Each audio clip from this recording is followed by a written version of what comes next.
and keep you away from those who walk down this path but then got lost, then went astray, or earned God's wrath, earned Allah's wrath, right? Now for people who are seeking this truth, what is the measuring stick? The first measure is your own conscience. That's the first measure. The second measure is, if in fact it is from God, then it has to meet one primary standard. And that primary standard is, there can be no one between me and the worship of that one true God. Nobody in the middle. Nobody in the middle. There can be those who show me that path. But I'm not going to worship these people that are showing me the path. I'm only going to take their teachings to get to the path, because they may be the ones Allah favored. Just like I asked to show me some role models, some guides. So these are people that are role models, not ones to be worshipped, but rather to be looked at as role models, as guides. So this sincere attitude, this measuring stick, with this standard, when you try to seek a path, and you try to filter out what is it that's out there, what are the things that people are calling towards, and you find, and then in that quest, when we ask you humbly to consider, just sincerely look at Islam, sincerely look at the Quran, what is it asking you to do? What is it asking you for? What is it demanding from people?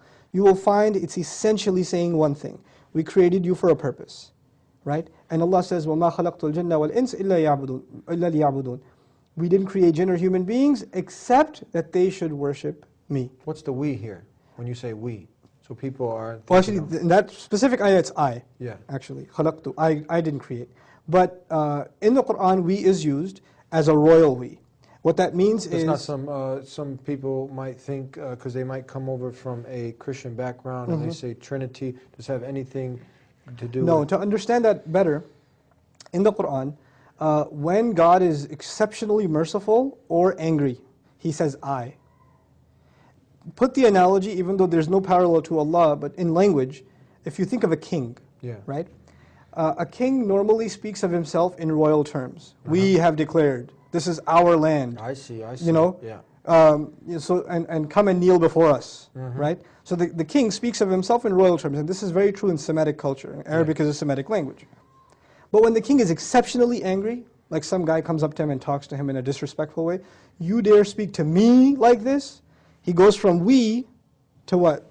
Me, right? So the singular I is used in the Quran in cases of anger, and also in cases of mercy. But whenever Allah is talking about His royalty, His majesty, His kingship, His dominion, His provision, these grand things, then you will find the word we. So it's not in the literal sense, it's in the sense of royalty. And the other proof that it's not literally we is that the Quran uses the word He for God. Huwa, He. But there's no mention of they. You see, I and we is first person, right? But He is third person. So if this was truly plural, we would find plural in the third person too. Okay, so this is the one God, not the three-in-one God, absolutely one God who created all of us, and this is the God that we need to ask for guidance, as you were saying. Absolutely. How do we get people to see the urgency of this? Some people say, you know what, I'll wait until I'm 40, 50, when I get a little gray hair, I still got some time. I want to chase the girls. I want to, look good for the boys. I want to hang out. Is this a good thing that people are doing? Delaying? We'll be right back. You have to pray as if everything depends on Allah, and it does. But you must work as if everything depends on you, and it doesn't. That's my point. You see what I'm saying, man? And I don't like that. I don't like us sitting here. What are you waiting for? What are we waiting for right now? What are we waiting for all these people to come to Islam? What are we waiting for? What are we waiting for right now? When they're going to come? They're going to come, Allah going to bring these people. Allah subhanahu wa ta'ala put in our hand the ability to do it. Now do your job.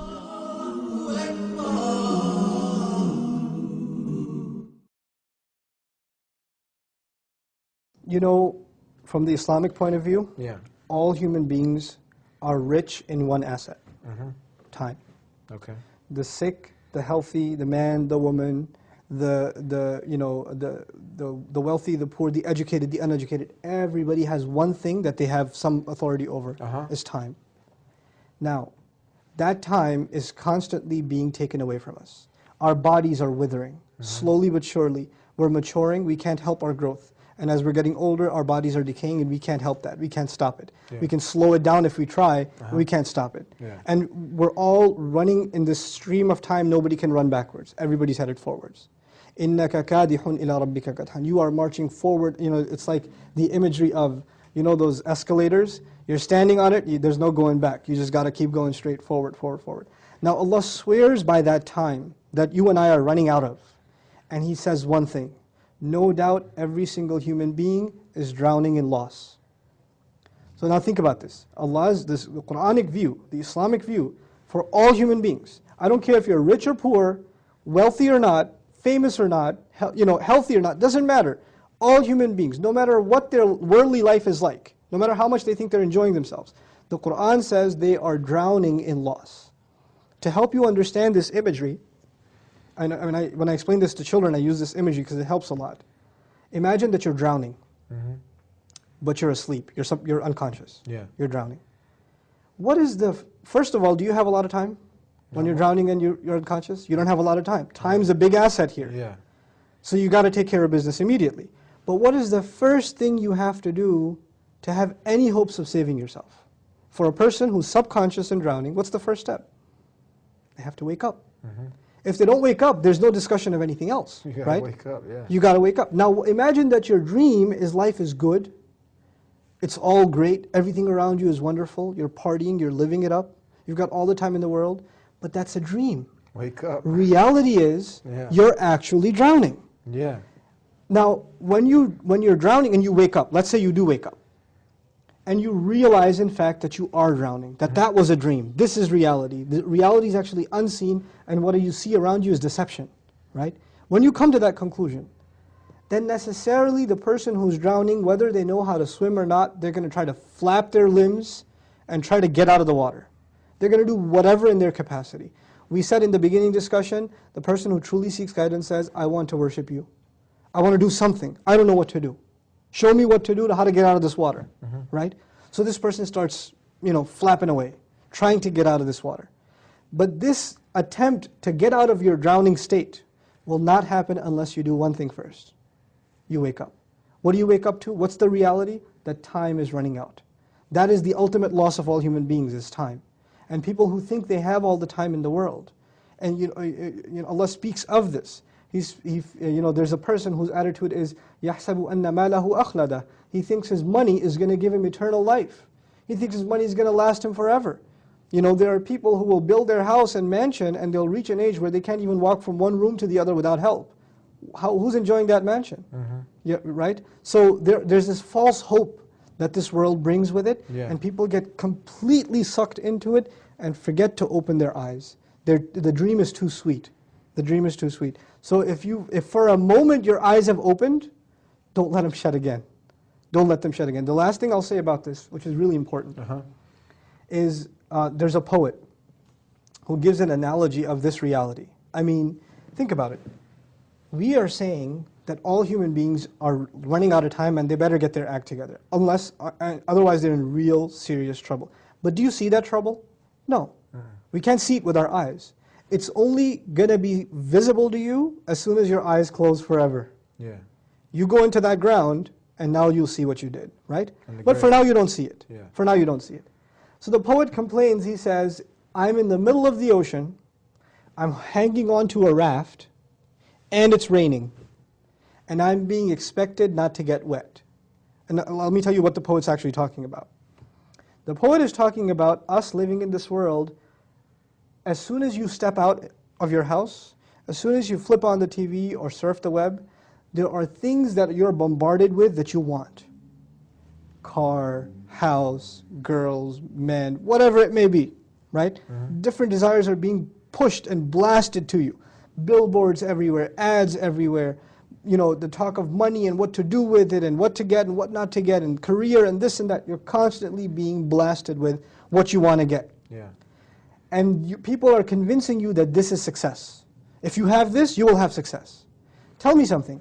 If you are in a room that is on fire, or you're drowning, and somebody comes and talks to you about what kind of car you want to get, or what kind of house you want to live in, or when you're going to get your next promotion, Doesn't that sound crazy? Yeah. Before you talk about success, you have to talk about survival, right? Yeah. We are saying, yes, we want you to succeed. But before the discussion of success even becomes relevant, you have to make sure you're doing what? Surviving. That's the Qur'an's picture. And what the imagery I just shared with you is actually from Surah Al-Asr. You know, Allah swears by time, all human beings are drowning in loss, except those who believe. Believing is like waking up. Yeah.